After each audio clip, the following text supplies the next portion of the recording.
नमस्कार, स्वागत है आपका आपके चैनल पर, आपके प्लेटफॉर्म पर। शुरू करते हैं लिटरेरी टर्म्स, जहां पर कल छोड़ा था उसी के आगे कंटिन्यू। कल कहाँ पे छोड़ा था? एलिजी कल हमने कर लिया था। कल हमने सोनेट कर लिया था। एलिजी और सोनेट के आगे हमको आपको बढ़ना है। और एलिजी और सोनेट के आगे देखिए क्या है। कल बता भी दिया था कि हम कल किसकी बात करने वाले हैं। एलिजी और सोनेट के बाद किसका नंबर था? बैलेड का नंबर था। एपिक का नंबर पहले है और बैलेड का नंबर बाद में आएगा। What is an epic? Epic होती क्या है पता है ना? बचपन से ही पढ़ते आए हो हिंदी में, उसी को महाकाव्य कहा जाता है। एपिक महाकाव्य है। महा का मतलब क्या होता है? बहुत बड़ा काव्य। राइट, इसलिए जब हम एपिक के डेफिनेशन पर जाते हैं तो सबसे पहले एपिक पर हम बात करते हैं कि it is a long narrative poem, है ना? लॉन्ग पोयम होती है, नैरेटिव पोयम होती है, नैरेट करती है। लॉन्ग नैरेटिव पोयम, ये पहली डेफिनेशन है। पहली क्या? एक फ्रेज है उसी डेफिनेशन का कि epic is a long narrative poem. Long narrative poem होती है। Point number one. Point number two, इसके जो कैरेक्टर्स होते हैं, characters are not common man. Common man नहीं होते, they are god like. God like और सेमी गॉड लाइक कैरेक्टर्स होते हैं। गॉड लाइक करेक्टर्स और सेमी गॉड लाइक करेक्टर्स होते हैं, बहुत powerful, having super natural ability. Right, super natural उनके अंदर एबिलिटी होती है, आवश्यकता से ज्यादा उनके अंदर जो है एनर्जी होती है, ज्यादा पावर होता है, ज्यादा बल होता है। वो दूसरा पॉइंट हो गया कि लॉन्ग नैरेटिव करने के बाद जो करेक्टर्स हैं वो गॉड लाइक और सेमी गॉड लाइक करेक्टर्स होते हैं। हनुमान लाइक करेक्टर्स होते हैं, अर्जुना लाइक करेक्टर होते हैं, एकिलीस लाइक करेक्टर होते हैं, एगामेम्नन लाइक करेक्टर होते हैं, ओडिशस लाइक करेक्टर होते हैं। उनको सेमी गॉड्स कहा जाता है और उनके अंदर सुपर नेचुरल एबिलिटी भी एक्सटेंसिवली जो है इनकलकेट कर दी जाती है। इनकलकेट ईश्वर भगवान उनको कर देता है। और जो तीसरा पॉइंट है, जो उनका नरेशन है ना, that is not in very simple language. उनका जो नैरेटिव टेक्निक होता है, जो वे ऑफ नरेशन होता है, very exalted language, right, hyperbolic language होती है। छोटी छोटी चीजों को बहुत बड़ा बड़ा के बताना, वो हाइपरबोलिक होती है। राइट, एक का मारो दुई मर जाई है, तीसर धुआं देख मर जाए, आला सुना होगा अगर आपने कभी। ये नैरेटिव स्टाइल है। राइट, ये है exaggerating style. Right, to make a mountain out of a mole hill. Mole hill का माउंटेन बनाना, ये एग्जैजरेटिंग स्टाइल होती है। ये एग्जाल्टेड हाइपरबोलिक नरेशन होता है, हाइपरबोलिक स्टाइल होती है। राइट, एंड जो नेक्स्ट पॉइंट है एपिक का, एपिक जो है deals with big subject matter, triviality से डील नहीं करती। एपिक का एक मतलब ही होता है ह्यूज, बिग, एलिफेंटाइन, विशाल। राइट, तो जो इनका कंटेंट होता है, जो इनका मुद्दा होता है, बहुत बड़ी स्केल पर होता है। That deals with the fate of a tribe, fate of a community, right, fate of a nation. जैसे आप महाभारत को ले लीजिए, it deals with the fate of entire India. आप रामायण ले लीजिए, deals with the fate of entire country. Right, तो fate जो है इंटायर कंट्री वहां पर इन्वॉल्व हो जाती है। ये एपिक का नेक्स्ट सेगमेंट होता है। राइट, बहुत बड़ी स्केल पर मिल्टन की आप पैराडाइज लॉस्ट ले लीजिए। राइट, किससे डील करती है? लॉस्ट of paradise पर, how paradise was lost, how death came to the earth, how people started to die, right, what were the reasons, ये सब बात जो है वो एपिक का फीचर है, एक बंदे से रिलेटेड नहीं है, it deals with entire humanity, जो पूरे इंसानियत से पूरे ह्यूमैनिटी से डील करे वो होती है एपिक, उससे डील करती है। अगला पॉइंट ये होता है एपिक ऑलवेज स्टार्ट्स इन, आज है शुरुआत कहां से होती है, it starts with medias race.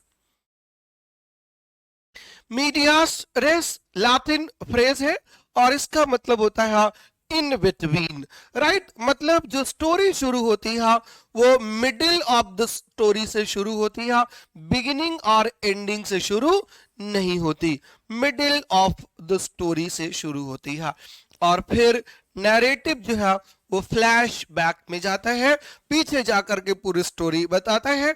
If you remember paradise lost, तो आपको याद होगा जब पैराडाइज लॉस्ट शुरू होती है, right, after the invocation given by Milton, right, जो इन्वोक करते हैं म्यूज को, उसके बाद हम क्या देखते हैं, Satan along with his colleagues कहां पर पड़ा होता है, in the valley of fire, जिसको हेल कहता है, और फिर वहां से सबको जगा करके ही organise a pandemonium and then makes a plan to take revenge, फिर बदला लेने की सोचता है और हमको बाद में पता चलता है कि what had happened with him, right, how was he wronged by God, right, बाद में हमको पता चलता है रीजन। तो story of the epic starts in medias res, these are the points of an epic.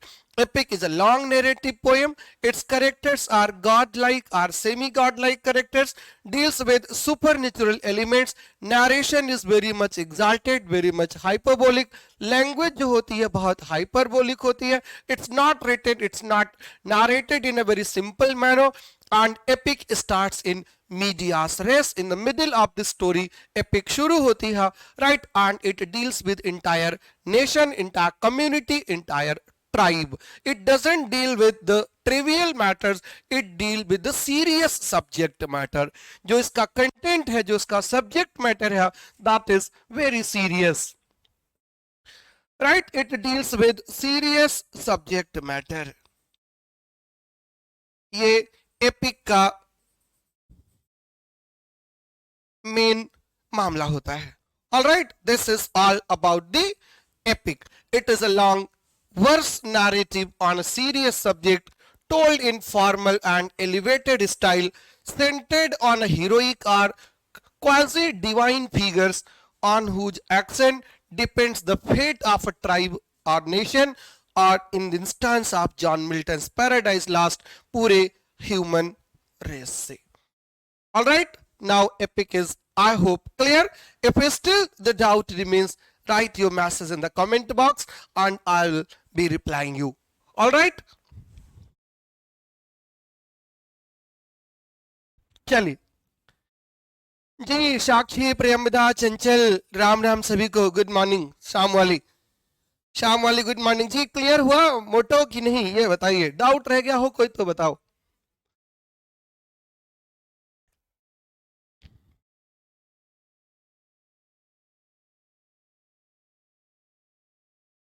No doubt. Okay, let's proceed then. Epic generally two type की होती हैं. There are two types of epics, primary epics and literary epics, जिसको हम secondary epics भी कहते हैं. Primary epics जो basically traditional epics होती हैं उनको फोक एपिक भी कहा जाता है. Primary epics are also known as folk epics, right. Folk epics कहते हैं, उन्हीं को ट्रेडिशनल एपिक्स कहते हैं. Basically traditional epics oral form में होते हैं, ओरेचर जिसको कहा जाता है. ओरेचर एंड लिटरेचर दो अलग अलग पार्ट होते हैं. Orature and literature. Orature means whatever is in the oral form, और literature means in the form of letters. तो originally before the invention of the language, stories were there and stories passed from generation to generation. कैसे पास होती थी? orally, oral transmission होता था. Our grandmothers used to tell stories to us, and in the same way my grandmother's grandmother would have told the story to my grandmother. तो ये narration generation to generation आता है, ये oral होता है, right? Oral stories were there even before Valmiki was born, even before Tulsi wrote Ramcharitmanas. The stories of Ram were already there.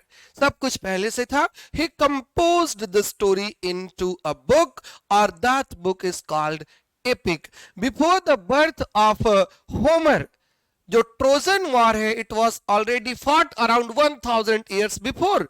और फिर stories of the bravery were there. Homer ने क्या काम किया? ही कलेक्टेड द स्टोरीज, और collect करके इसको एक बुक फॉर्म में कर दिया. That is called folk epic, that is called primary epic, that is known as traditional epic. Alright, written versions of what had originally been oral poems about a tribal or national hero during a warlike age. right? warlike age के national hero का पूरा जो oral system हुआ करता था, उसका written version जो है वो primary epic है. Exactly, Iliad, Odyssey, Beowulf, these are the examples of primary epic.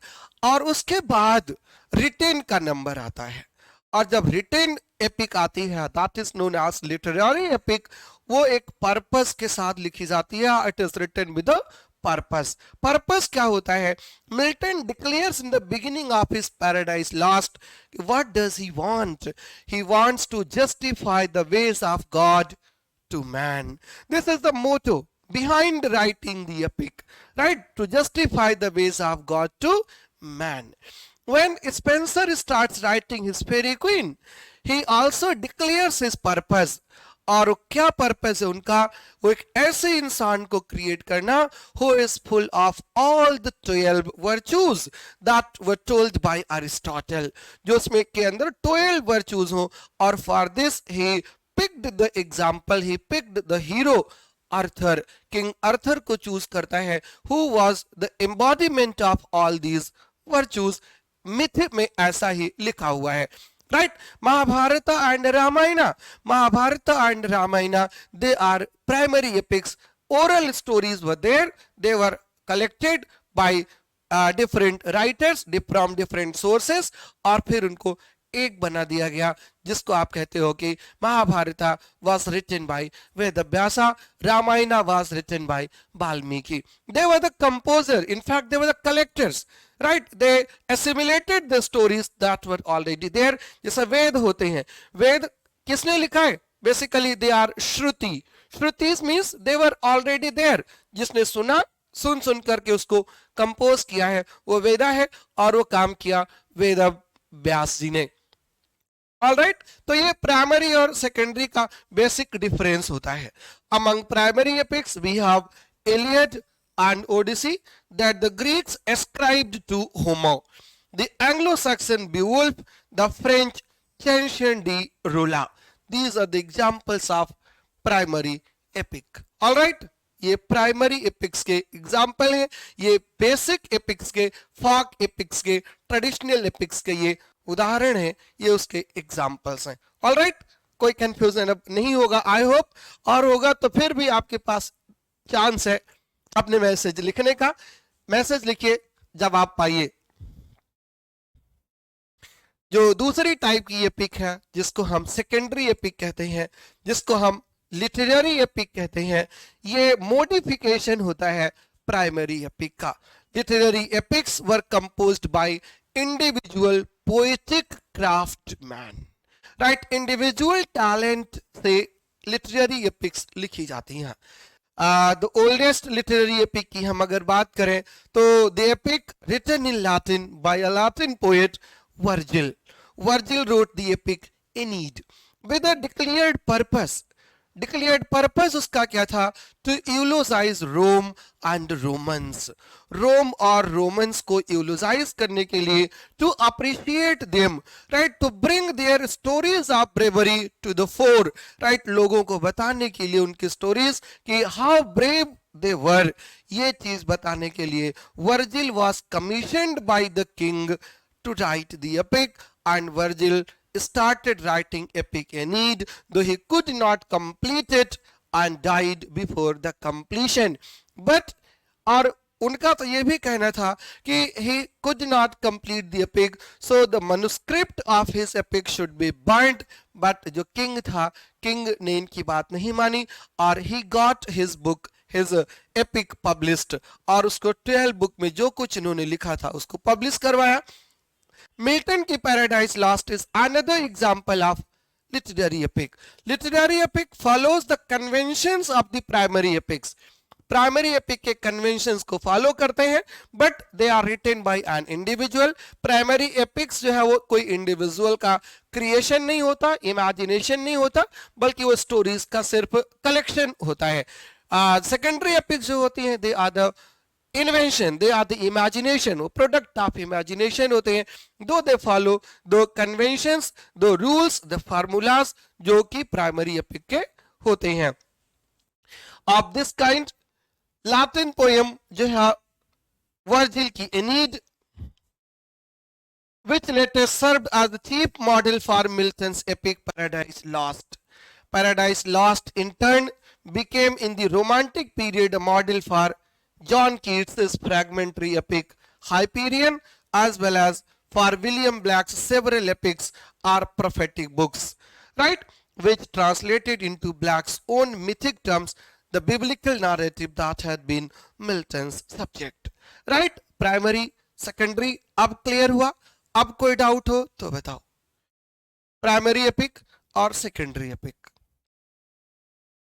Literary epics are known as secondary epics. They were composed by individual poetic craftsmen, right, in deliberate imitation of the traditional epic, in deliberate imitation of the primary epics. कोई confusion हो तो share करिएगा जी.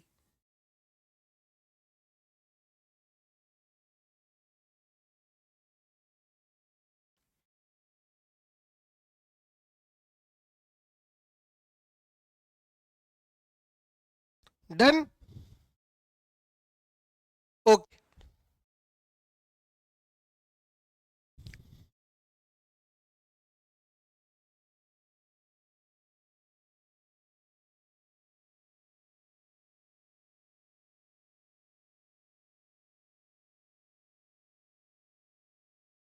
The hero of the epic is a figure of great national or even cosmic importance. सिर्फ देश के लिए ही नहीं, cosmic importance का हीरो होता है. Setting of the poem is ample in scale, बहुत भारी भरकम setting, and may be world wide और इवन लार्जर.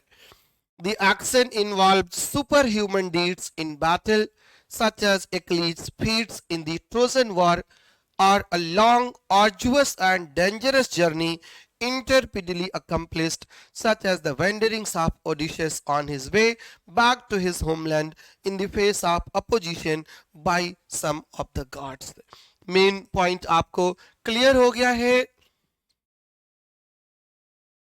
जी. साक्षी जी, लिटरेरी एपिक्स को ही सेकेंडरी एपिक्स कहा जाता है. निधि जी को भी गुड इवनिंग है, चंचल जी को गुड इवनिंग है, प्रियंबदा जी को भी शाम वाली गुड मॉर्निंग है जी. और भी जितने लोग जुड़े हैं सभी को राम राम है. आप अपने नाम के साथ भी गुड मॉर्निंग गुड इवनिंग कर सकते हैं. हमको ये तो पता चल जाए ना कि मेरे कौन कौन से स्टूडेंट्स हैं जो लाइव हैं, और ये भी पता चल जाए कि जब मैं कैमरे के सामने नहीं आता था तो कौन कौन से लोग मेरी बड़ी बड़ी शिकायतें लिख लिख करके भेजा करते थे कि कुछ समझ में नहीं आ रहा है, बड़ी मुश्किल से एडमिशन लिया था, फीस वापस करा दीजिए, वगैरह वगैरह, टीचर बदल दीजिए. तो उनको भी मैं जानता तो हुई मैं, बट कोई बात नहीं, कंप्लेन करना तो आपका मोरल राइट है। अगर आप पैसे पे करते हो और पढ़ने के लिए पे करते हो और आपको समझ में नहीं आता, टीचर की बात समझ में नहीं आती, उसका कंटेंट आपको समझ नहीं आता है, तो आपको निश्चित रूप से कंप्लेन करना चाहिए। कंप्लेन से टीचर का भी इम्प्रूवमेंट होता है और बच्चे का भी। हम तो कबीरदास के ही फॉलोवर है ना। कबीरदास ने क्या कहा था, निंदक नियरे राखिए आंगन कुटी छवाए, बिन पानी साबुन बिना निर्मल करत सुभाए। तो पानी और साबुन की भी ज़रूरत नहीं पड़ती, आपके कमेंट से, आपके कंप्लेंट से हमको इम्प्रूव करने का मौका मिलता है। इसलिए कीप ऑन कंप्लेनिंग, अपने सजेशंस देते रहा करिए, अपने सुझाव देते रहिए, फीडबैक्स देते रहिए, कंस्ट्रक्टिव फीडबैक दिया करिए। राइट, कंस्ट्रक्टिव फीडबैक का मतलब आप समझ रहे होंगे, ऐसा सुझाव दे जिससे हमारा भी इम्प्रूवमेंट हो पाए और हमारे इम्प्रूवमेंट से आपका। टीचर तो हमेशा लाइफ लॉन्ग लर्नर होता है और वो अपने बच्चों से सबसे ज़्यादा सीखता है। जो कुछ उसके बच्चे सिखा देते हैं वो एवर लास्टिंग इम्पैक्ट होता है टीचर के माइंड पर। इसलिए ये मत सोचिए कि टीचर को बुरा लगता है, आप बताते ज़रूर रहा करिए, कुछ भी बुरा नहीं लगता।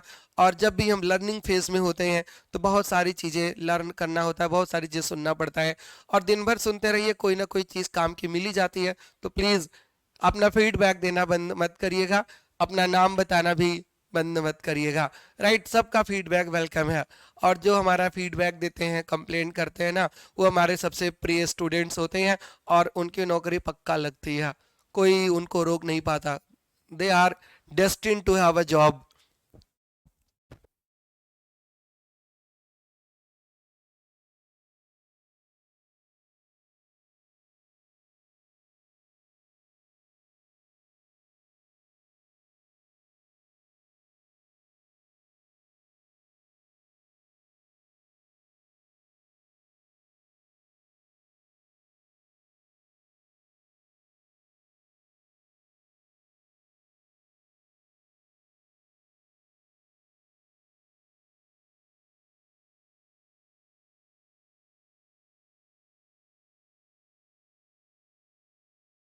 ठीक है साक्षी, चलें प्रोसीड करें।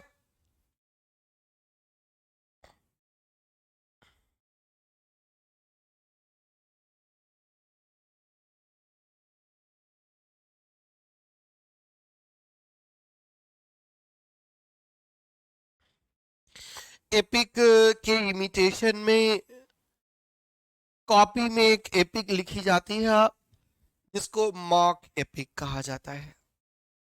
Mock epic is written in imitation of epics. Epics, mock epics are written, or mock epic are the parody of the epics. Parody होते हैं कैसे? An epic deals with serious subject matter, and a mock epic deals with trivial subject matters. But mock epic uses the convention of the epics. Epic के convention को use करती है वो। जैसे epic की कन्वेंशन क्या है? An epic starts in medias res, an epic has supernatural characters, an epic is written in highly serious style, highly exalted, hyperbolic, exaggerated style। तो exaggerated style यूज करता है mock epic poet, medias res use करता है mock epic poet, supernatural machinery use करता है mock epic poet. और किसके लिए? For the trivial subject matter, not for the serious subject matter. epic deals with serious subject matter, mock epic deals with insignificant comical satirical subject matter. Right, और mock epic का purpose जो होता है to सटराइज, इसीलिए इसको satirical poem भी कहा जाता है। And in the new classical period mock epics were on their peak, अपनी पीक पर थी। For example, John Dryden wrote a mock epic poem, not a but three mock epic poems are written by John Dryden, and the greatest one जो है Mac फ्लैक्नो। Then Alexander Pope wrote The Rape of the Lock, the Dunciad. He used the literary conventions of an epic and apply उसको कहाँ किया? For insignificant subject matters, for non important subject matter, उसके लिए उसका use किया है. A mock epic और mock epic को मॉक हीरोइक भी कहा जाता है. एपिक को हीरोइक पोयम भी कहा जाता है. Epic is known as heroic poem. कौन सी? एपिक. क्यों? Because it deals with heroic deeds. Heroic deed से डील करती है, इसलिए हीरोइक पोयम कहा जाता है. और जो मॉक एपिक होती है, मॉक एपिक और मॉक हीरोइक पोयम उसको कहा जाता है. is distinguished as that type of parody which imitates both the elaborate form and ceremonious style of epic genre but applies it to narrate at length a commonplace or trivial subject matter. In a masterpiece of this type, The Rape of the Lock is the most prominent. Rape of the Lock जो है वो most prominent है. All right?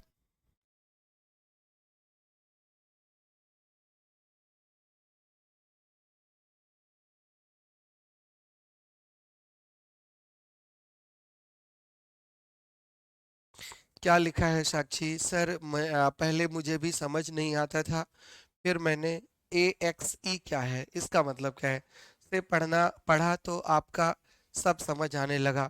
And अब मैं फिर से सारे class पढ़ना शुरू कर दी. फिर से पढ़ी, क्या लिखा है आपने? सर पहले मुझे भी समझ नहीं आता था, फिर मैंने एक्स से पढ़ा. एक्स क्या है? A X E, what does it mean? Sakshi please clarify. जी साहिबा जी, गुड इवनिंग, कैसे हैं? बढ़िया, मस्त, समझ आ रहा है कुछ? पल्ले पड़ रहा है? हम्म?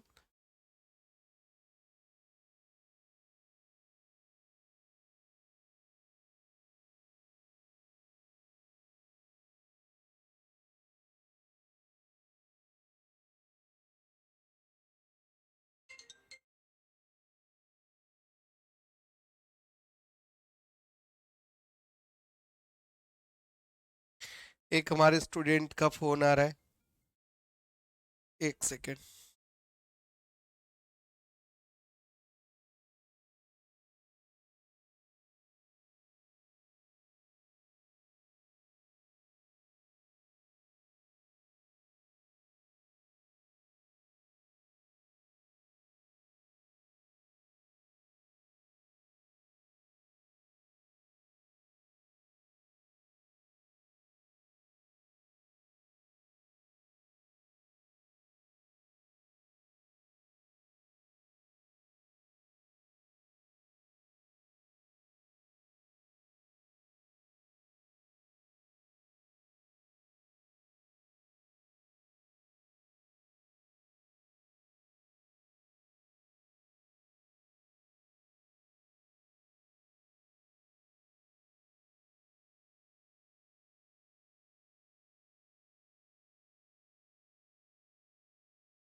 प्रोसीड करता हूँ, हाँ?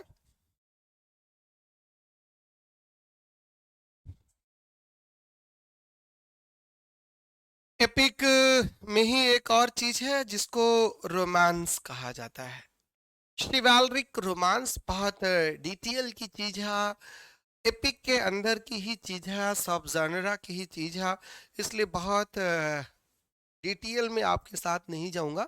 बट हाँ, इतना जरूर बता दूं कि आप ऐसा न हो कि नाम से ही परिचित नहीं है, नाम से जरूर परिचित होना चाहिए। ये भी एक टाइप की नैरेटिव होती है। ग्रीक में जैसे कि एपिक डेवलप होती है, वैसे यहाँ पर रोमांस जो है वो डेवलप होता है फ्रांस में, राइट। और it is a type of narrative that developed in 12th century France. 12वीं शताब्दी के फ्रांस में ये डेवलप होता है, right. Spread to the literatures of other countries and displaced the earlier epic and heroic forms। पहले epic और heroic forms लिखे जाते थे और 12वीं शताब्दी आते आते तक जो है एपिक बंद हुए, कम हुए और रोमांस लिखा जाना शुरू हुआ। रोमांस का बेसिकली मतलब क्या होता है? Romance basically signified a work written in the French language which evolved from a dialect of the Roman language dialect। जो फ्रेंच लैंग्वेज है वो कहाँ से आई है? वो रोमन डायलेक्ट है, right. French language Roman dialect से आई है, रोमन भाषा से आई है और अब इसी भाषा में लिखा जाना शुरू हुआ था और उसी को रोमांस कहते हैं। That is written in Roman, आप सिंपल सा ऐसा कह लो, जो फ्रेंच भाषा में है उसको रोमांस कहा जाता था। रोमांस पहले तो पोएट्री में ही लिखे जाते थे, पोएट्री वर्स फॉर्म में लिखे जाते थे एंड बाद में रोमांस जो है प्रोज में भी लिखना शुरू हुए, प्रोज में भी आना शुरू हुए। The romance is distinguished from the epic in that it does not represent a heroic age of tribal wars, right. जब हम एपिक पढ़ते हैं तो वहां पर ट्राइबल वॉर्स देखते हैं, एक कम्युनिटी दूसरे कम्युनिटी से फाइट कर रही होती है, एक कम्युनिटी दूसरे कम्युनिटी से लड़ रही होती है, चाहे वो रामायण हो, चाहे वो महाभारत हो, चाहे वो ओडिसी हो, चाहे वो इलियड हो, चाहे वो वर्जिल की एनीड हो, सब लड़ाई पर ही वॉर पोएम्स ही होती हैं बेसिकली। या मिल्टन की पैराडाइज लॉस्ट ही क्यों ना हो, ये भी अपने आप में एक वॉर एपिक है। वायलेंस, ब्लडशेड, ये सारी चीजें यहाँ पर होती थी। लेकिन जब हम रोमांस में आते हैं तो रोमांस में ये सब नहीं होता, बल्कि रोमांस बेसिकली फोकस किसके करता है? It doesn't represent a heroic age of tribal wars, but a courtly and chivalric age, often when highly developed manners and civility। तो जो हम एपिक की बात करते हैं वो बिल्कुल प्रीमिटिव जमाने की बात हुआ करती थी, बहुत पहले की, बिफोर द सिविलाइजेशन आप कह लीजिए। जब हम रोमांस पर आते हैं तो it deals with manners, it deals with mannerism, it deals with love, it deals with honour, it deals with सब जो है रेस्पेक्ट। जहाँ ऑनर, लव, रेस्पेक्ट आना शुरू होते हैं वहां पर रोमांस होना शुरू होता है। इसीलिए देखिए, जब आप रोमांस करते हो ना तो बड़ा ख्याल रखते हो एक दूसरे का कि कहीं कोई हर्ट ना हो जाए, कोई ज्यादा सेंसिटिव होता है उसको कैसे टैकल करना है, कैसे मैनर्स दिखाने हैं, टेबल मैनर्स कैसे है, एटिकेट्स कैसे है। तो ये चीजें जो है हमारे सिविलाइजेशन में धीरे धीरे आने लगी, जिनको हम तो आर्टिफिशियलिटी कहते हैं। और एपिक जो है वो ओरिजिनल होती थी और उसी के इमिटेशन में हीरोइज्म को छोड़ करके रोमांटिसिज्म में शुरू होता है, उसको कहते हैं romance. Romances were at first written in verse but later in prose as well। Its standard plot is that of a quest undertaken by a single knight in order to gain a lady's favor। Right, एक night का किसी भी lady का heart जीतने के लिए, उसके favour को जीतने के लिए सारा एफर्ट किया जाता है, सारा एफर्ट करता है नाइट एक एपिक में, right. It's stresses the chivalric ideals of courage, loyalty, honor, mercifulness to an opponent, and elaborate manners, and it delights in wonders and marbles. यही आपको बता रहा था कि कोर्टली मैनर्स, सिविलिटी से टैकल करता है ये, राइट। और लेडी के फेवर का पाने के लिए पूरा काम ही करता है, पूरा प्रयास ही कर देता है जो इसका हीरो होता है, जो इसका प्रोटैगनिस्ट होता है रोमांस का। और रोमांस के जो बेसिकली 4 सब्जेक्ट मैटर होते हैं जिन पर रोमांस लिखा जाता है, वैसे सब नेट के क्वेश्चन हैं, नेट में आपको मदद करने वाले हैं, थोड़ा थोड़ा जान लीजिए, बहुत इलेबोरेट नहीं करूंगा और बहुत डिस्क्राइब भी नहीं। The matter of Britain, the matter of Rome, the matter of France and the matter of England, जहां जहां पे लिखे गए अलग अलग जगह से इन्होंने मटेरियल भी लिया है।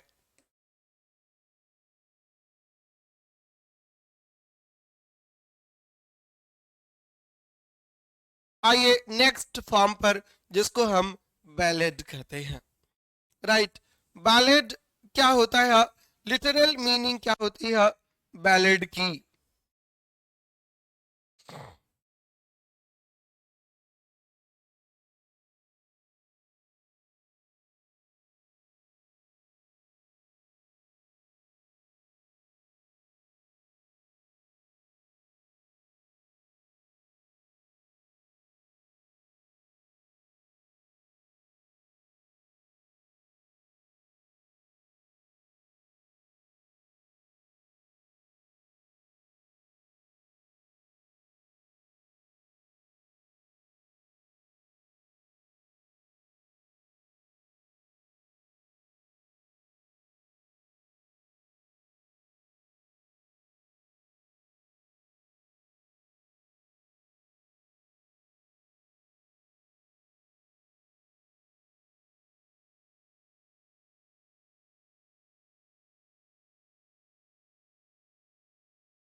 Ballad, a short definition of the popular ballad known as folk ballad or traditional ballad।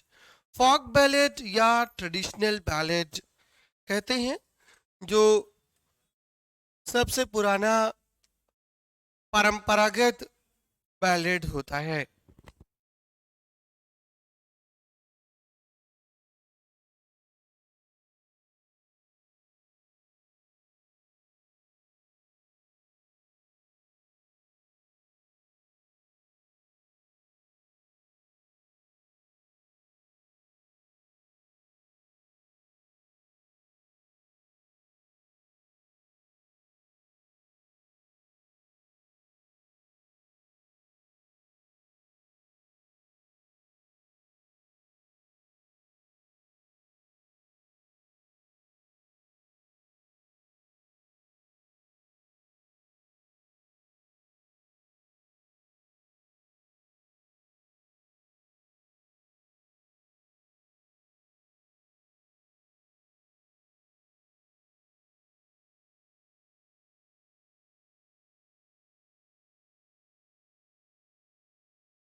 Ballad एक फ्रेंच फॉर्म है, बैलेड डांस होता है, और उसी बैलेड डांस से एक पोएटिक फॉर्म निकला है ballad.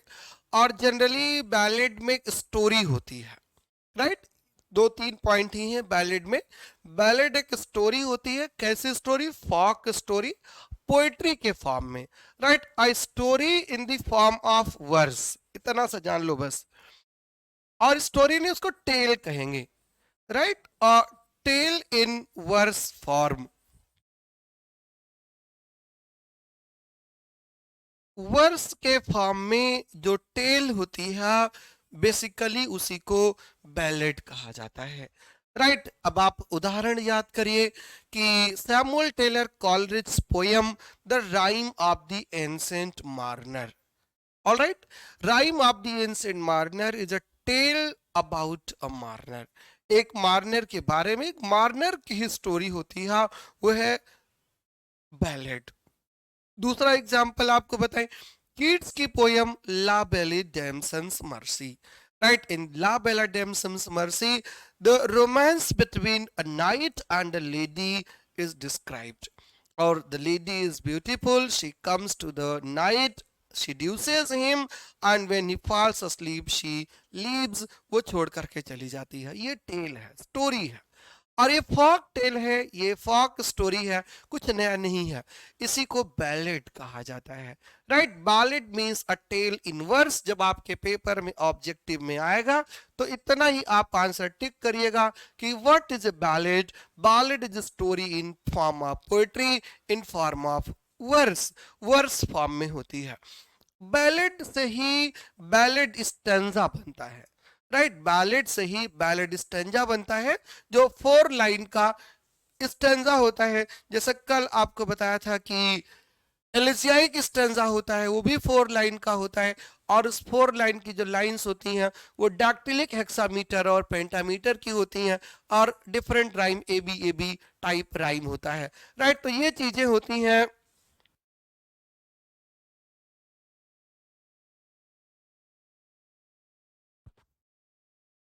Right, in all probability, the ballads are this the narrative species of folk songs. folk songs की narrative species है, जैसे folk songs को narrate किया जाता है यहाँ पर, which originate and are communicated orally among illiterate or only partly literate people. जो पार्टली लिटरेट पीपल हैं, जो कम पढ़े लिखे लोग हैं, उनको गा करके ओरल वे में सुनाया जाता है, ओरली नैरेट कर दिया जाता है। राइट, ओरल नैरेशन होता है। बैलेड स्टैंजा क्या होता है? जो मोस्ट कॉमन फॉर्म है बैलेड स्टैंजा का, called the ballad stanza, is a quatrain in alternate 4 and 3 stress lines. 4 line का होता है बैलेड स्टैंजा, 4 लाइंस का होता है बैलेड स्टैंजा, बिल्कुल एलिजियाइक स्टैंजा की तरह मीटर वेरी करता है। वहां पर डैक्टिलिक हेक्सामीटर और पेंटामीटर की लाइंस होती हैं, यहाँ पर 4 and 3 स्ट्रेसेस की लाइन होती हैं, usually second and fourth rhymes, जैसे A B C B. Right, second और फोर्थ ये राइम रहेगी, राइम करेगी, सेकेंड एंड फोर्थ राइम करती हैं। और क्या होता है, 3 स्ट्रेस और 4 स्ट्रेस की लाइंस होती हैं। एक और फॉर्म है broadside ballad, is a ballad that was printed on one side of single sheet. जो सिंगल शीट होती है, सपोज दैट ये सिंगल शीट है और इसके एक ही साइड जो छपा रहे, राइट, दोनों साइड नहीं, एक साइड जो प्रिंट रहे, उसको ब्रॉड साइड बैलेड कहा जाता है। Right, dealt with current event और पर्सन और इशू। और जो ब्रॉड साइड बैलेड होता है, इसकी पहचान ये है, एक तो सिंगल छपा रहेगा, और दूसरा ये फॉक नैरेटिव नहीं होगी, ये टेल इन वर्स नहीं होगी, बल्कि ये क्या होगा, it deals with a person, popular person, particular event or particular person, उससे डील कर रहा होता है, और issue and was sung to a well known tune, और दोनों ही गाया ही जाता है, चाहे वो बैलेड हो, ब्रॉड साइड बैलेड हो, और चाहे वो पॉपुलर बैलेड हो। 2 टाइप के ballad, popular ballad tale in verse form, right, folk tale in verse form, broadside ballad deals with the current events, current issues, current event और current issue से जो tackle करते हैं वो ब्रॉड साइड बैलेड कहे जाते हैं। All right, ballad stanza clear हुआ। 4 लाइंस का स्टेंजा होता है, और 4 लाइंस में क्या होता है कि एक 4 स्ट्रेस्ड और 3 स्ट्रेस लाइंस होती हैं. 4 and 3 stress lines usually only the second and fourth rhyme. अब आपको इसके एक एग्जाम्पल पर ले चलते हैं और इसका जो एग्जाम्पल है वो है ला बेली डैमसन्स मर्सी, जो आपने बचपन में ही या मास्टर्स ग्रेजुएशन में पढ़ा होगा पोएम को. दिख रहा है ना?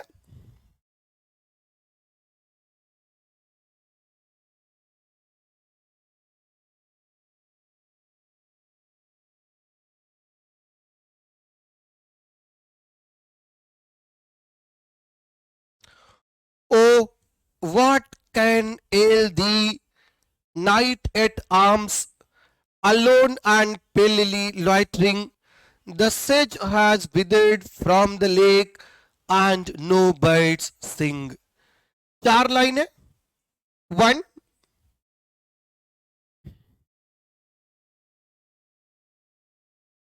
2, 3, 4. 4 लाइन्स. 4 लाइन्स का स्टेंजा.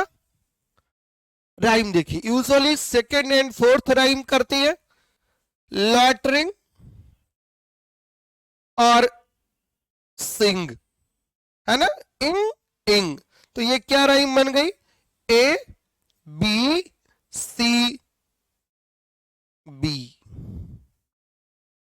ऑलराइट, फिर देखिए arms A, B gone B, full C और डन फिर B. Gone done, gun done. Right, ये हो गया ballad stanza. Usually second and fourth line rhyme करती है और एक लाइन छोटी और एक लाइन बड़ी. ये भी देखिएगा. O what can ail thee, knight at arms, alone and palely loitering, the sedge has withered from the lake and no birds sing. ये क्या है? ये स्टोरी है, ये फॉक टेल है, एक नरेशन है जिसको जॉन कीट्स गा रहे हैं, बता रहे हैं अपने आज है बैलेड में, जिसका नाम है ला बेली डैमसन्स मर्सी. ऑलराइट, बैलेड क्लियर हुआ. और लिरिकल बैलेड्स, एक तो कलेक्शन ही आया था पोएट्री का. किसका था लिरिकल बैलेड्स? लिरिकल बैलेड्स किसका था? याद है ना?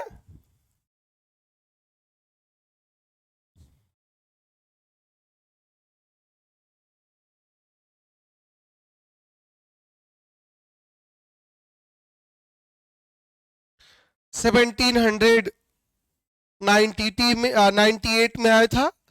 And lyrical ballad opens the romantic age in English literature and it contained total 21 poems and out of 21 जो इकलौता प्रॉपर बैलेड था in the real sense of the definition of ballad, only one proper ballad है और वो कौन सा था? वो है rime of the ancient mariner. Right, that is rime of the ancient Marner.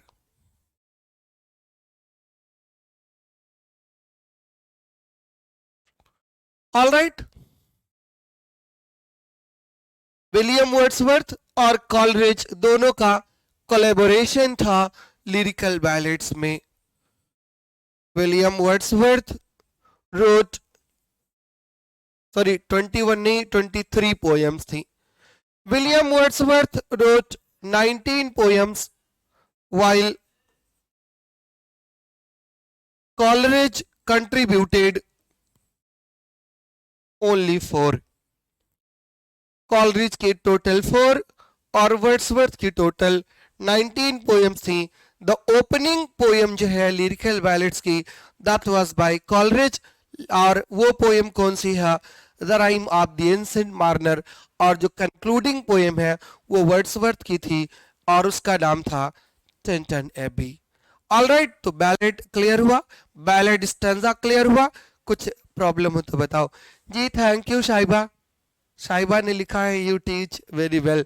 Thank you so much.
Next जो form है लिटरेरी टर्म्स में, that is known as biography. Bio पढ़ते हो ना आप? बायो क्या होता है? Biology that deals with life, और ग्राफी मानी पिक्चर। तो लाइफ पिक्चर हो वो होती है biography. Written by someone else who is known to the person जिसकी वो बायोग्राफी लिख रहा है। और ऑटोबायोग्राफी वो होती है that is written by the person himself. जो व्यक्ति खुद लिखता है अपने बारे में उसको ऑटोबायोग्राफी कहते हैं। और जो बायोग्राफी होती है वो रिटन बाय समवन एल्स, कोई और लिखता है जो राइटर का नोन टू होता है, जिसको राइटर जान रहा होता है। अगर हम डेफिनेशन की बात करें तो जॉन ड्राइडन ने बायोग्राफी को डिफाइन करते हुए लिखा था। John Dryden new classical poet थे। John Dryden was a new classical poet. और क्या डिफाइन करते हुए लिखा था? John Dryden defined biography neatly as the history of a particular men's lives. किसी पर्टिकुलर व्यक्ति के लाइफ का इतिहास होता है क्या? Biography. Both the ancient Greeks and Romans produced short formal lives of individuals। और ऐसे ही बायोग्राफी का एक कलेक्शन था जिस पर शेक्सपियर ने अपने रोमन हिस्ट्री प्लेस बेस किए थे। अगर आपको याद होगा प्लूटार्क का नाम आपको बताया था। और Plutarch has written a book of biographies और उसका नाम क्या था? Parallel lives. Right, lives of the most eminent Greeks and Latins, उसमें प्लूटार्क ने इंक्लूड किया था। इंग्लैंड में थॉमस नॉर्थ ने उसका ट्रांसलेशन इंग्लिश में किया था और मिस्टर शेक्सपियर के हाथ लग गई वो कहीं से, और शेक्सपियर ने उसी बायोग्राफी पर बेस होकर के प्लेस लिखे। Julius Caesar, Antony and Cleopatra. Right, ये रोमन प्ले जो हुआ करते थे। और एक प्ले और था रोमन हिस्ट्री में, 3 प्ले है ना, कौन कौन से?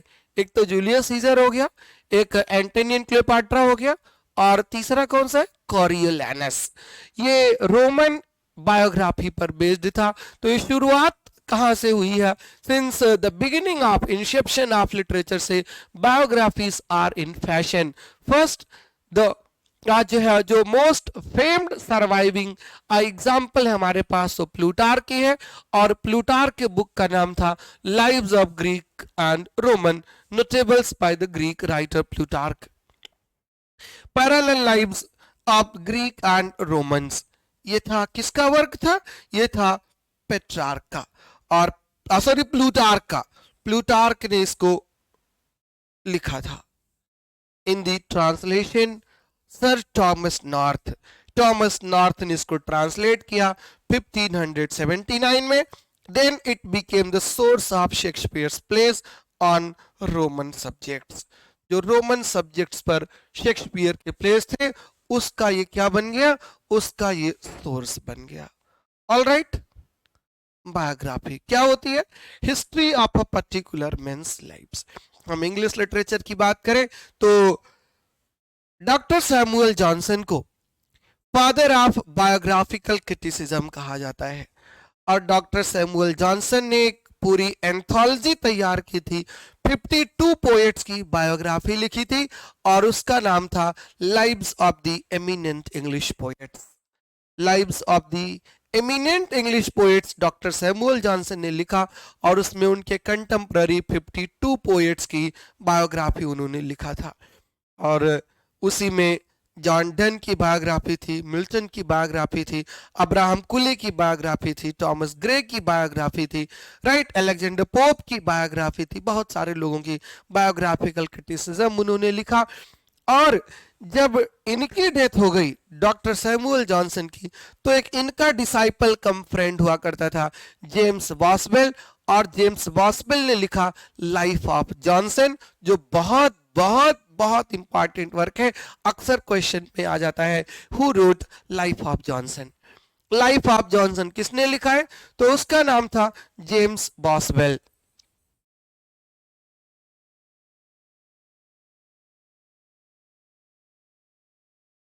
जेम्स बॉसवेल ने लाइफ ऑफ जॉनसन लिखा है और जॉनसन ने 52 पोएट्स की बायोग्राफी लिखी है, राइट।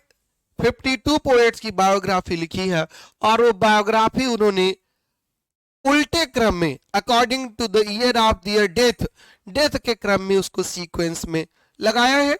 बुक का नाम है lives of the most eminent English poets, right. लिख दो नाम कि लिख लिया आपने? Lives of the most eminent English poets. जब आपको पढ़ा रहा था डॉक्टर सैमुअल जॉनसन तब भी इसका जिक्र हमने किया था, तब भी हमने बताया था। उसी में वो मेटाफिजिकल पोएट्स को क्रिटिसाइज करते हैं, उसी में मेटाफिजिकल पोएट्स को डिफाइन करते हैं। तब भी बताया था जब मेटाफिजिकल शुरू किया था कि लाइफ ऑफ कुली में वो मेटाफिजिकल्स को जो है डेरोगेटरी सेंस में डिफाइन करते हैं। बायोग्राफी से रिलेटेड एक टर्म है हेजियोग्राफी। हेजियोग्राफी भी एक टाइप की बायोग्राफी है, but it deals with the life of cents. संतों महात्माओं के जीवन से जो डील करे उसको हेजियोग्राफी कहा जाता है। It deals with the lives of saints, saints की बायोग्राफी होती है। Hagiographies are the stylized lives of Christian saints, often based much more on pious legends than on fact. Fact पर कम और पायस माने पवित्र, होली, लेजेंड पर ज्यादा आधारित होती है। In England, the fairly detailed secular biography appeared in the 17th century. The most distinguished instance is Isaac Walton's Lives, including short biographies of the poets John Donne and George Herbert, written between 1670 to 78, 1640 to 78, right right, किसने? Isaac Walton ने। और ये हेजियोग्राफी है, right. हेजियोग्राफी Isaac Walton ने लिखा था। Lives of आज है lives including short biographies of Donne and George Herbert. George Herbert और डेन दोनों ही चर्च मैन हुआ करते थे और दोनों की ही बायोग्राफी लिखा इज़ेक वाल्टन ने। वो हेजियोग्राफी का एग्जाम्पल है। इन दी 18th century in England, the 18th century in England is the age of the emergence of full-scale biography and also of the theory of biography as a special literary genre. It was the century of Samuel Johnson's Lives of the English Poets and of the best known of biographies, James Boswell's Life of Samuel Johnson. Lives of the English poets contains the biographies of 52 poets.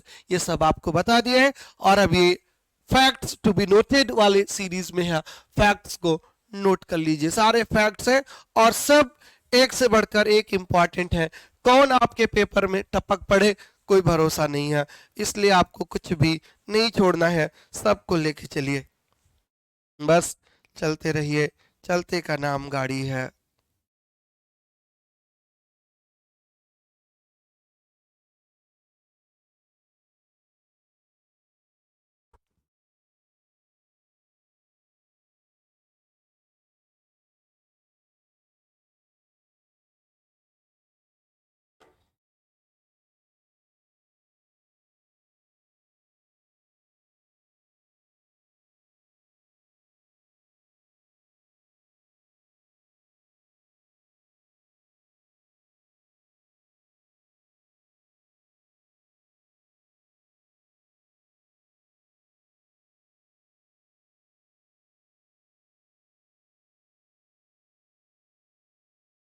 हो गया, done.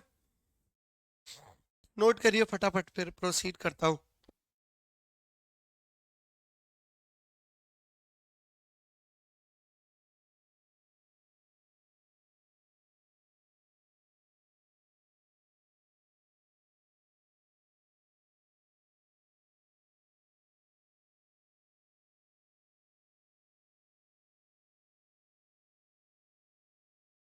General paper भी आपका शुरू हो गया है। अगर आपको जनरल पेपर की क्लास अटेंड करनी है तो बताइए, हम वाइंड अप कर दें, कल फिर यहीं से कंटिन्यू कर लेंगे। और अगर जनरल पेपर में इंटरेस्टेड नहीं है तो बताइए, फिर कंटिन्यू करते हैं। फटाफट आंसर करिए 2 मिनट में।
कोई बोल नहीं रहा है तो मैं ये समझ लूं कि सारे जनरल पेपर में चले गए हैं, है ना?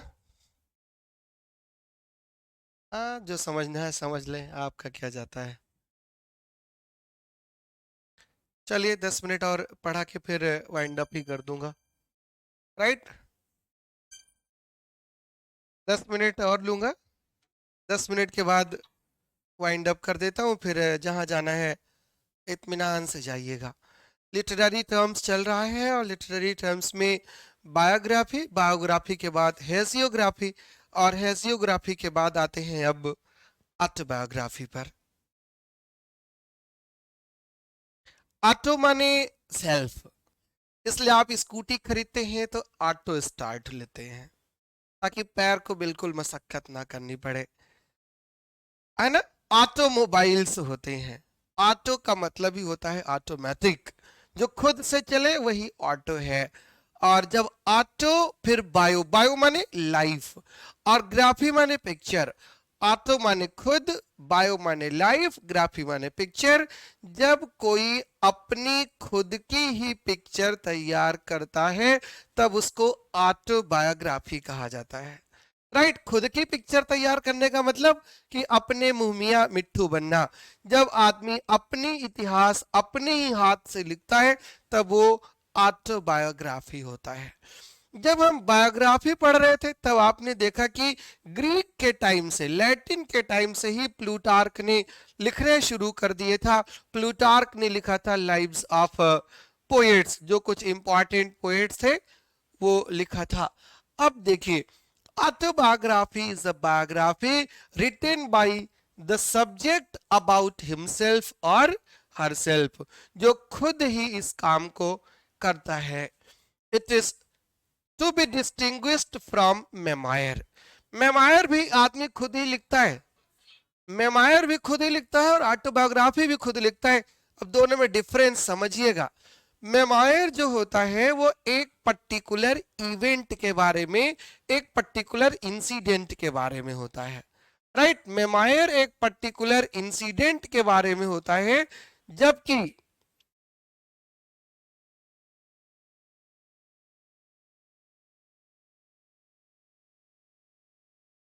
ऑटोबायोग्राफी पूरी लाइफ की हिस्ट्री होती है। Right, autobiography is life history, पूरे लाइफ की हिस्ट्री होती है ऑटोबायोग्राफी। और memoir deals with the particular event, it deals with the particular incident. आपके लाइफ में कुछ घटना घटी हो। सलमान रुश्दी का एक एग्जांपल लेते हैं कि सलमान रुश्दी ने एक नावल लिखा, नाम था सैटानिक वर्सेस, और सैटानिक वर्सेस वाज बैंड। जैसे पब्लिश होता है बैन कर दिया जाता है, और बैन ही नहीं किया जाता, फतवा was imposed on Salman Rushdie, फतवा उनके ऊपर इम्पोज कर दिया जाता है और he was being searched by different people to be murdered. But क्या होता है कि he survived anyhow with the help of British police, बचते हैं किसी तरीके से। और फिर उस एक पर्टिकुलर घटना पर ही रोट हिज मेमायर, और उस मेमायर का नाम है जोसेफ एंटन अ मेमायर। राइट, सलमान रुश्दी का है Joseph Anton a memoir.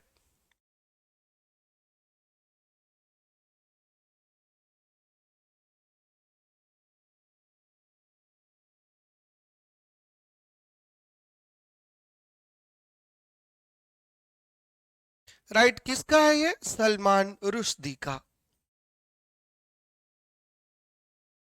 Deals with a particular event, किसी पर्टिकुलर इवेंट से डील करने वाला है।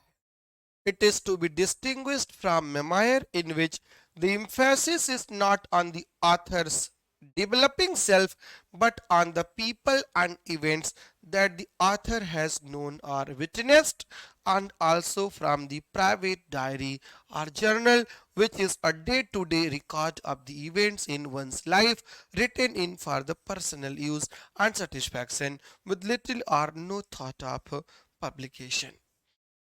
मेमायर क्लियर हो गया। मेमायर से ऑटोबायोग्राफी डिफरेंट होती। और अगला नंबर होता है डायरी का।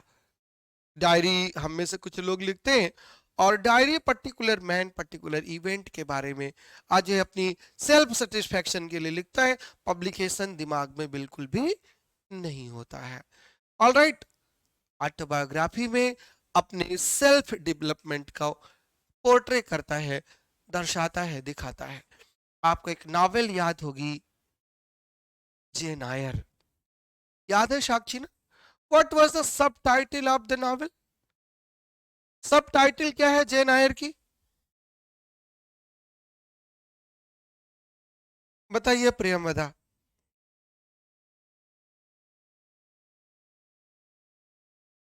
What is the subtitle of the novel Jane Eyre?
भूल गए ना?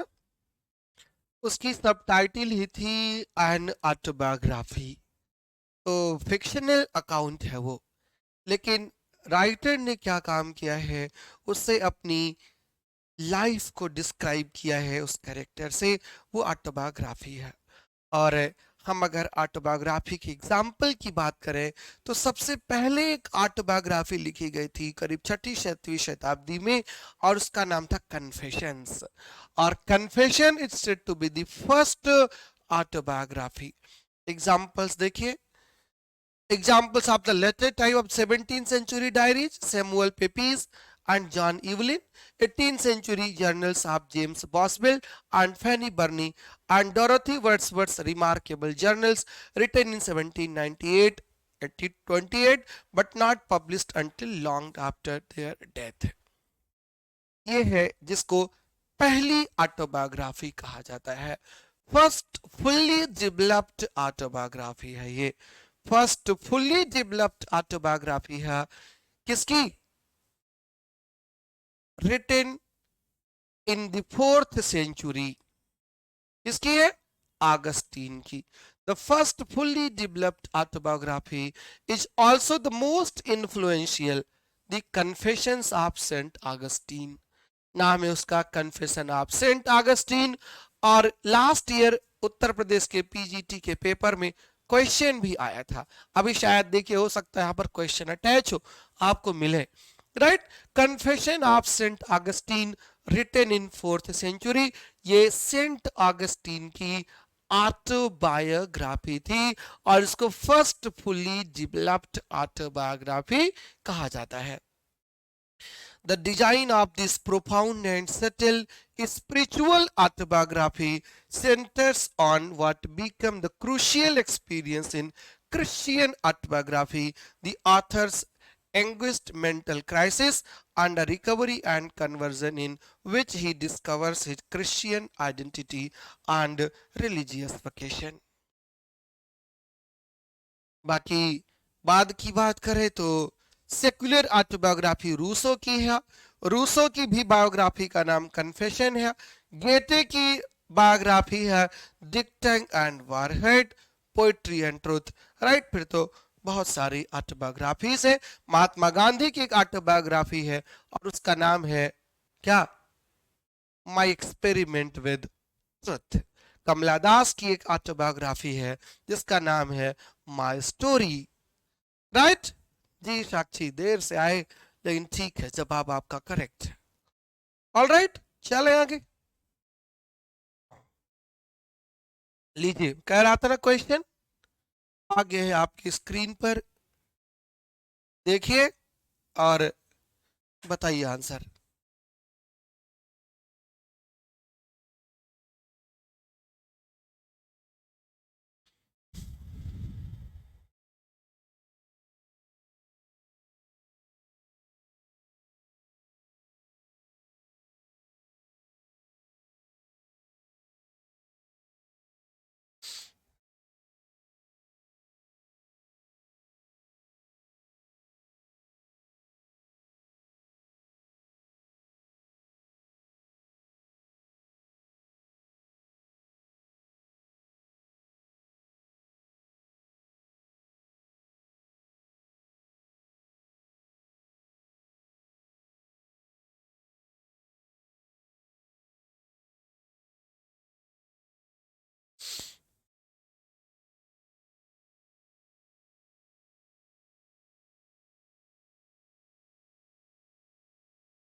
आंसर देगा भी कोई कि नहीं?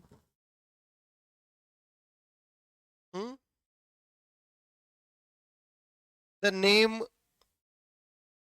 which of the following statements is not correct about biography?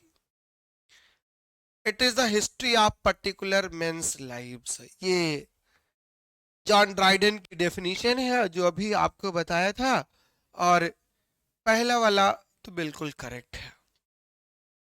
Question पूछा कौन सा करेक्ट नहीं है। The name biography now connotes a relatively full account of a particular person's life. किसी पर्टिकुलर पर्सन के लाइफ का फुल अकाउंट होता है, पूर्ण विवरण होता है। ये भी बात सही है।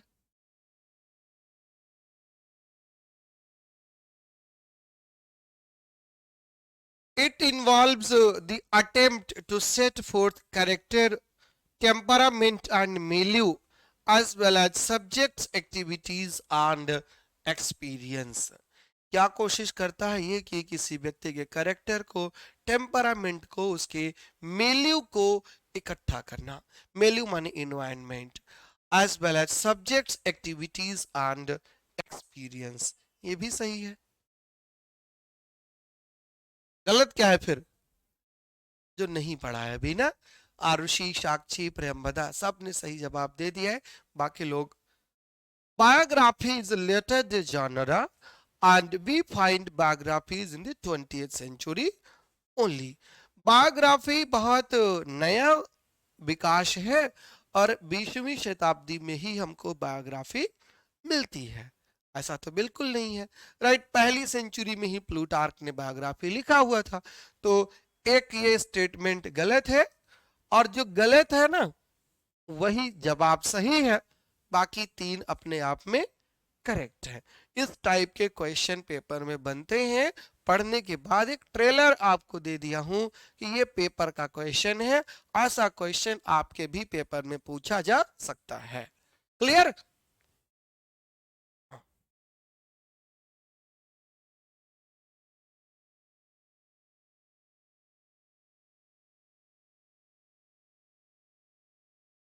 ये अगला क्वेश्चन, ये भी यूपी का ही क्वेश्चन है। Which of the following statements is correct about autobiography? Autobiography के बारे में कौन सा करेक्ट स्टेटमेंट है? It is written by a great author on the life of a fellow author.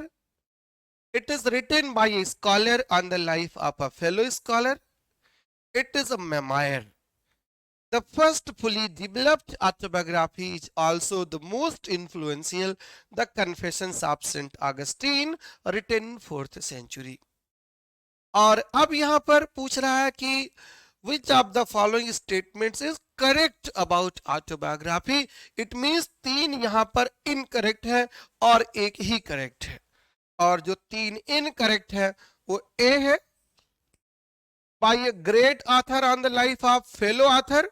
Fellow author पर वो बायोग्राफी होती है, ऑटोबायोग्राफी नहीं होती। और it is written by a scholar on the life of a fellow scholar, फिर fellow का case ने गड़बड़ कर दिया मामला। और ऑटोबायोग्राफी मेमायर नहीं होती, ऑटोबायोग्राफी और मेमायर में डिफरेंस होता है। तो जो यहां पर आंसर है फिर से वो डी है। फर्स्ट फुली डेवलप्ड ऑटोबायोग्राफी जो है वो सेंट ऑगस्टीन की है, the confessions of saint Augustine. Clear? Done? कोई दिक्कत नहीं?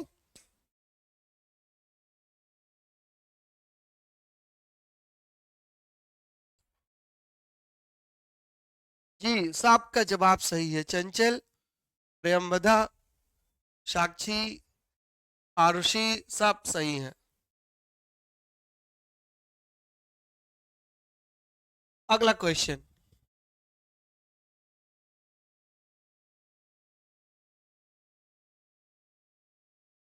a factual account of a person's life examining all available information and texts relevant to the subject is called।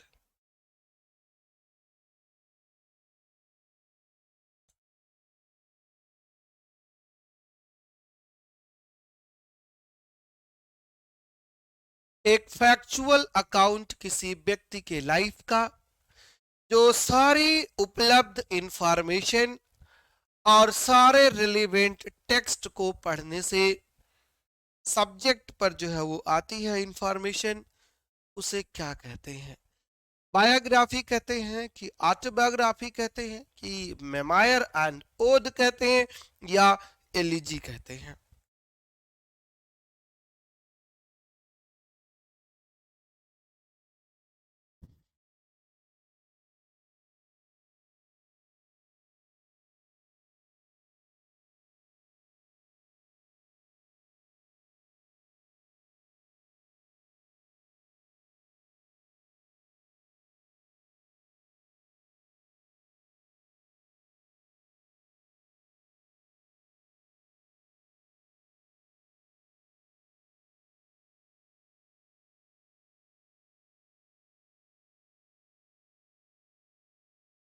सी जवाब क्यों लगा दिया साक्षी?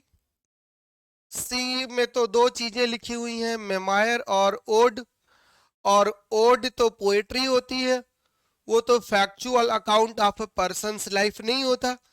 और जो किसी व्यक्ति के लाइफ का फैक्चुअल अकाउंट हो, जो तथ्यात्मक विवरण हो, वो जो है बायोग्राफी होती है, वो मेमायर नहीं होता है।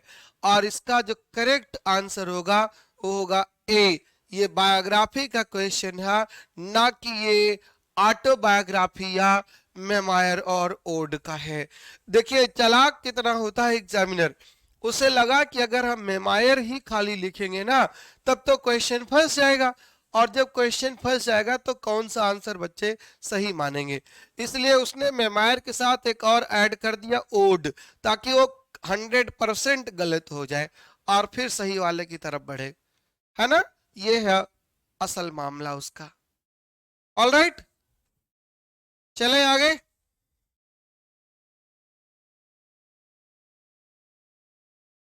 यूपीटीजीटी 2021 का क्वेश्चन है ये।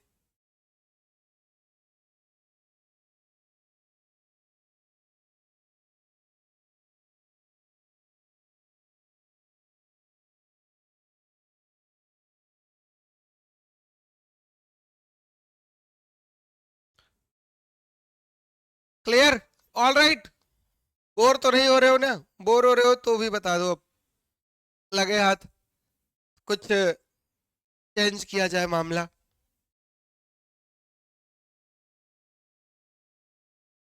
बताइए, फटाफट रिप्लाई करिए।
जी, प्रियंवदा कह रही हैं कि सर कल करवा देना, और साक्षी कह रही है सर कंटिन्यू करिए, बोर नहीं हो रहे हैं।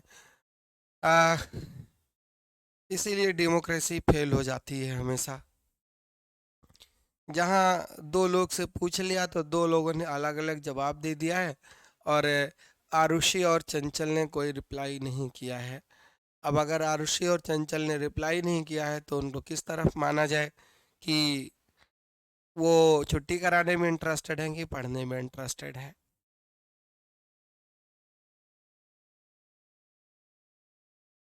चलिए 20 मिनट और पढ़ा देता हूँ, करेक्ट 7 बजे छोड़ दूंगा। ठीक, करेक्ट 7 o'clock जैसे होंगे तैसे आपको सी यू कर दूंगा, तब तक चाय भी बना लीजिएगा। एपिथालमियन और प्रोथालमियन, ये दो लिटरेरी टर्म्स होते हैं, दोनों ही मैरिज सॉन्ग होते हैं। Epithalamion and prothalamion both are marriage songs. Marriage songs क्या होते हैं? हमारे आपके यहाँ भी जब शादियां होती हैं तो शादियों में गाने गाए जाते हैं, गाना गाया जाता है ना। और कल्चर टू कल्चर वेरी करता रहता है, ये जगह से जगह पर वेरी करता है। गाना हर जगह गाता है। मैंने पूरे भारत में शादियां अटेंड की हैं, हरियाणा में, पंजाब में, बिहार में, दिल्ली में, यूपी में, बंगाल में, उड़ीसा में, बहुत जगह हमारे फ्रेंड्स हैं। मैंने बहुत जगह शादियां अटेंड की हैं, लेकिन गाने हर जगह गाए जाते हैं। हाँ, उड़ीसा गया था एक बार तो समझ में नहीं आया क्या लोग कह रहे हैं, वो गा जरूर रहे थे। झारखंड में भी यही हाल है, क्या गाते हैं भाषा नहीं पता चलती, बट गा जरूर रहे होते हैं। उसी को मैरिज सॉन्ग कहा जाता है, और यही है एपिथालमियन। राइट, मैरिज ओड है, मैरिज सॉन्ग है, और ये लैटिन भाषा का वर्ड है एपिथालमियम। एपिथालमियम लैटिन भाषा का वर्ड है, और वहीं से इंग्लिश में आया है, इसका नाम हो गया है epithalamium. Right, is a poem written to celebrate a marriage. Marriage को सेलिब्रेट करने के लिए लिखी जाती है एपिथालमियन। क्लासिकल एग्जाम्पल की हम अगर बात करें तो क्लासिकल एग्जाम्पल में कौन आते हैं? क्लासिकल एग्जाम्पल में आते हैं ग्रीक और लैटिन पोएट्स। तो ग्रीक और लैटिन पोएट्स ही क्लासिकल एग्जाम्पल होते हैं। Among its classical practitioners were the Greeks Sappho and Theocritus. Sappho एक वुमन थी, महिला थी, और she is said to be the first poetess. उसको फर्स्ट पोएटेस भी कहा जाता है क्लासिकल लिटरेचर में। और प्लेटो ने सैफो को तो 10th म्यूज कहा है। क्या कहा है? 10th म्यूज कहा है। जैसे टोटल 9 ही म्यूजेस होती हैं जो अलग अलग जानरा को रिप्रेजेंट करती हैं। अलग अलग जानरा की देवियां होती हैं, जैसे एपिक की म्यूज अलग है, कॉमेडी की म्यूज अलग है, डांस की म्यूज अलग है, हिस्ट्री की अलग है, एस्ट्रोनॉमी की अलग है। वैसे 9 म्यूजेस हैं जो कि गॉड ऑफ गॉड्स जो है जूस, उसकी लड़कियां हैं, उसकी संतानें हैं। और 10th म्यूज सैफो को बोला है किसने? प्लेटो ने।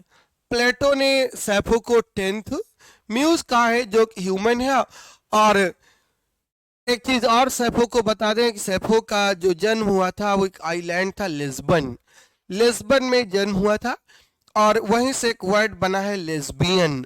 लेस्बियन में वुमन की वुमन से रिलेशनशिप शो की जाती है।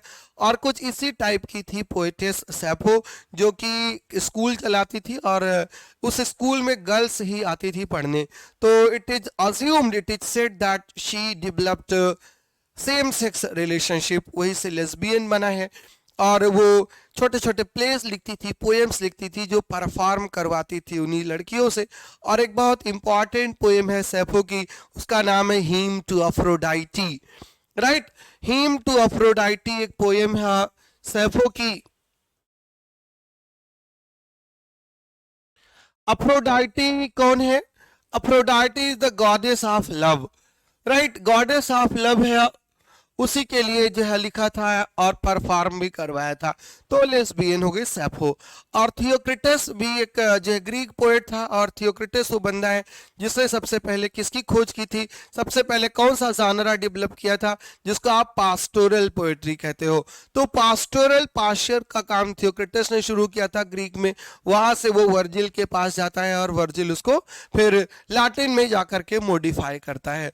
और इन्हीं दोनों को ये भी क्रेडिट दी जाती है क्लासिकल लिटरेचर में कि इन्होंने wedding song, celebration of marriage के लिए सॉन्ग्स लिखे जिसको एपिथालमियन कहा गया है। ग्रीक में साफो और थियोक्रिटस है। लैटिन की अगर हम बात करें तो लैटिन में एक पोएट है ओविड, और दूसरा है कैटुलस। ओविड को आप बहुत अच्छे से जानते होगे, अच्छा नहीं जानते होगे, क्योंकि जब मैंने ग्रीक और लैटिन पढ़ाना शुरू किया था शुरू में, तो आप लोगों ने कहा था सर कुछ समझ में नहीं आ रहा है, इंग्लिश लिटरेचर पढ़ाइए। तो मैंने ग्रीक और लैटिन को किनारे लगाकर एंग्लो सैक्सन पीरियड से शुरू कर दिया था। तो अब फिर देखिए, मैंने कहा था इनकी हमेशा से ज़रूरत पड़ेगी। और अब देखिए, आप ओड शुरू कर दीजिए, आप एपिथालमियन शुरू कर दीजिए, आप एपिक शुरू कर दीजिए, सबके लिए हमको वहीं पर जाना पड़ता है, बैक होकर के ग्रीक कल्चर में ही, ग्रीक लिटरेचर में ही। राइट, अब सबको आपका रिलेवेंस उसका समझ में आ रहा होगा। 9 म्यूजिस की बात कर रहा था, वहीं पर आपको जो है समझ आना बंद हो गया था। तो ओविड की एक एपिक है जिसका नाम है मेटामार्फोसिस।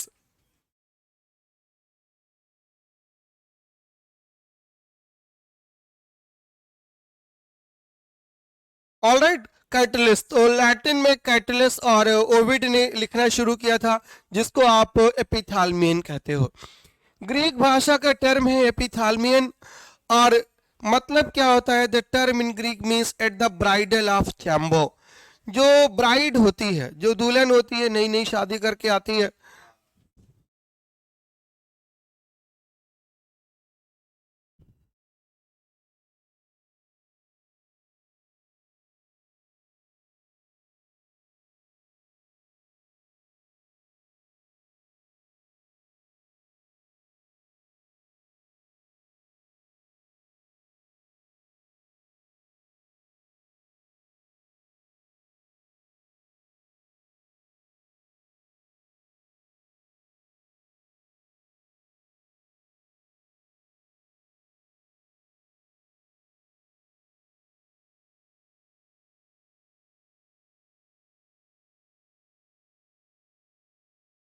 ग्रीक भाषा का टर्म है। और ग्रीक भाषा में क्या कहते हैं इसको,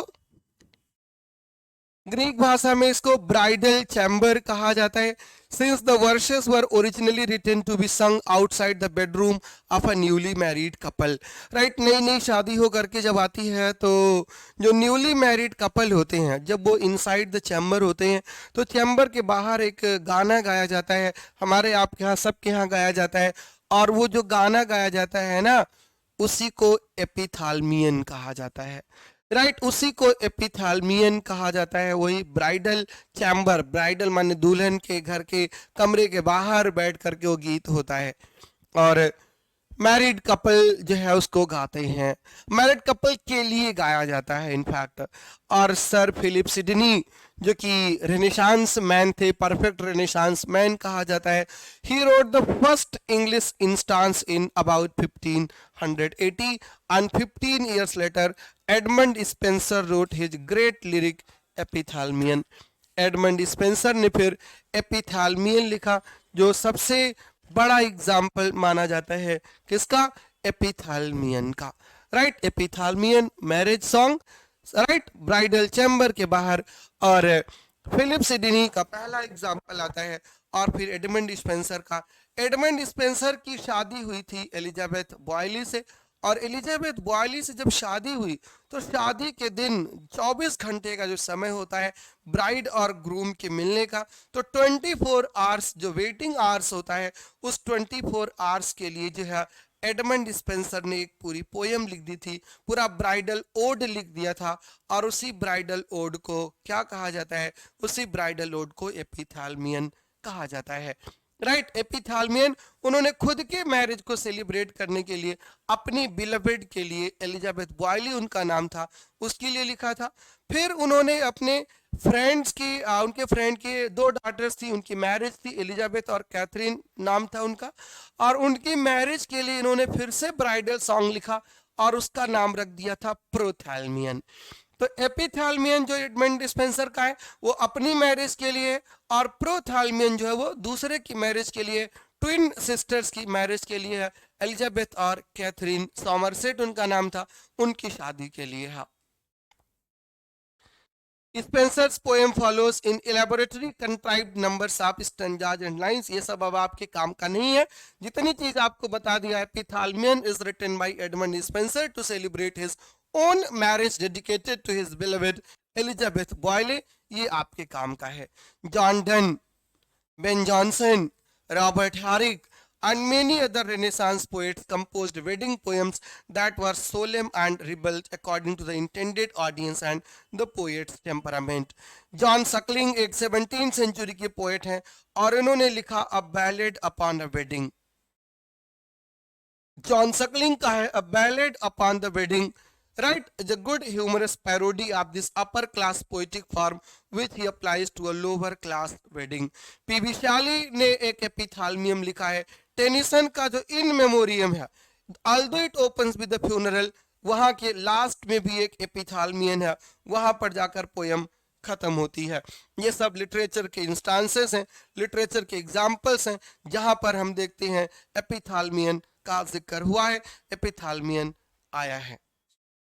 अरे नहीं साक्षी, मैं दिल्ली से नहीं हूँ, मैं दिल्ली से नहीं, मैं तो आपका पड़ोसी हूँ और उत्तर प्रदेश से हूँ मैं। उत्तर प्रदेश में बस्ती के बगल एक जिला है गोंडा, जहाँ आप पढ़ती हो, और उसी गोंडा जिला में मेरा घर है। मैं वहीं से दिल्ली आया था बहुत पहले 2010 में, और यहीं पे नौकरी लग गई तो कुछ दिन यहीं पे नौकरी भी किया तो दिल्ली वाला बन गया, और अब फिर से I have gone back to my province, फिर से उसी अवधि में चला गया हूँ। अब वहाँ से आता हूँ दिल्ली पढ़ाने के लिए, या घर से ही पढ़ाता हूँ। कैसे आपको पता चला कि मैं दिल्ली वाला हूँ? आपकी भाषा नहीं है मेरी, दिल्ली वाली भाषा हो गई क्या?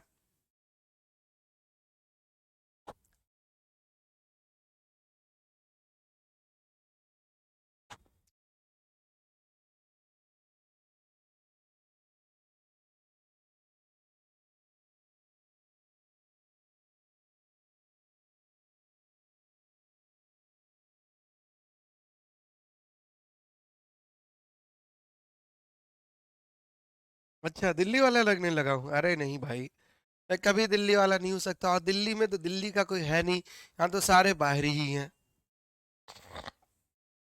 प्रोथाल्मियन written by Edmund Spenser in celebration of the engagements of Elizabeth and Catherine Somerset. Elizabeth और कैथरीन सॉमरसेट जो कि अर्ल ऑफ सॉमरसेट की डॉटर थी, और एडमंड स्पेंसर के फ्रेंड थे अर्ल ऑफ सॉमरसेट, और उन्हीं के लिए इन्होंने प्रोथाल्मियन लिखा था। और हाई क्लास के लोगों के लिए जो है, बहुत अपर क्लास के लोगों के लिए एपिथालमियन और प्रोथाल्मियन होते थे, आम जनता के लिए नहीं। अच्छा, मैं भी अध्ययन मंत्र पढ़ाता हूँ, इसलिए अध्ययन मंत्र जितने लोग पढ़ाते हैं उसमें से कोई सा भी दिल्ली का नहीं है। रोहित सर भी उत्तर प्रदेश के हैं, और जब रोहित सर उत्तर प्रदेश के हैं, मैं उत्तर प्रदेश का हूँ, और सौरभ सर पढ़ाते हैं, सौरभ सर बिहार के हैं इंग्लिश वाले जो हैं, और संदीप सर जो पढ़ाते हैं वो प्रयागराज के हैं, इलाहाबाद के हैं, राइट, और दुर्गेश झा सर जो मैथ पढ़ाते हैं वो भी बिहार के हैं। तो बाहर के ही सारे लोग हैं यहाँ पे। लोकल लोकलाइट्स तो दिल्ली में होते ही नहीं है, यहाँ पे सब नेशनलिस्ट ही हैं, नेशनलाइज्ड लोग हैं। पूरे देश से लोग आकर के दिल्ली में काम करते हैं। हम लोग भी आए थे कभी, और दिल्ली से दिल्ली में ही रह गए। राइट, प्रोथाल्मियन और एपिथाल्मियन। The poem was innovative and unusual for its time. In fact, Spencer coined the word prothalmion, especially for it, modeling the title on the word epithalmion or wedding song. The term prothalmion इसको coin ही किया है Edmund Spenser ने।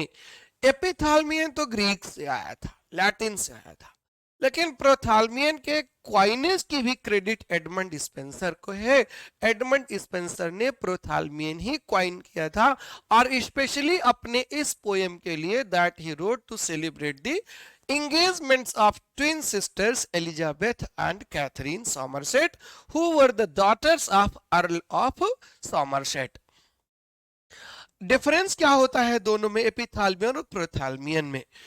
Unlike epithalamion which celebrates a wedding, ये important, सबसे important difference है। Epithalamion wedding को celebrate करता है, शादी को सेलिब्रेट करता है, जबकि विच सेलिब्रेट्स वेडिंग, अ प्रोथालमियन सेलिब्रेट्स अ बिट्रॉथल और इंगेजमेंट। प्रोथालमियन क्या करता है? इंगेजमेंट के दिन का गाना है ये, राइट? इंगेजमेंट को, जिसको बिट्रोथल भी कहा जाता है,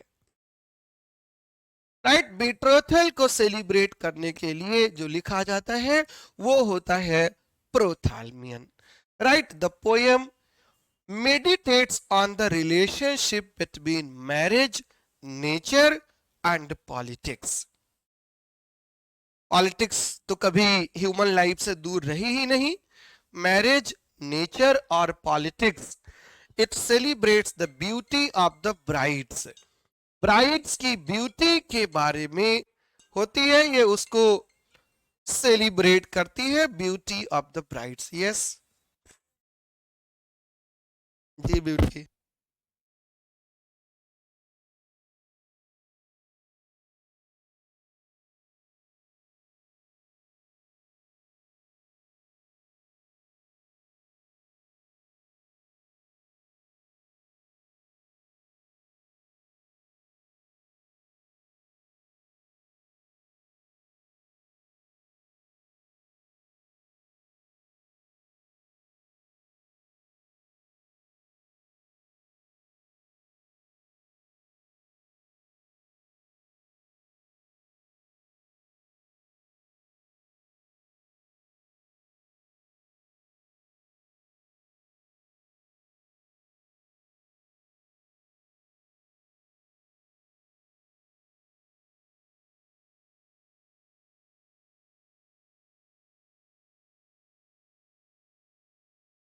The beauty of the brides, the perfection of their marriage, and the natural world as respite from the political complication of the court. Court से दूर जाकर के सेट होती है।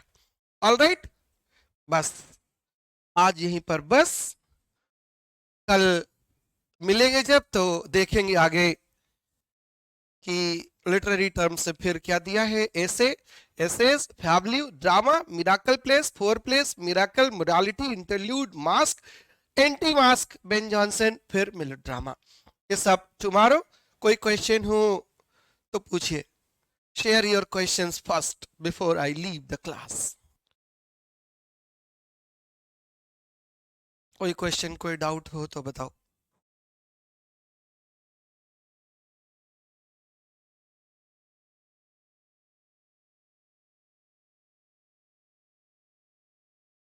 कुछ नहीं, चलो टाटा, bye bye, stay safe, stay blessed, good night.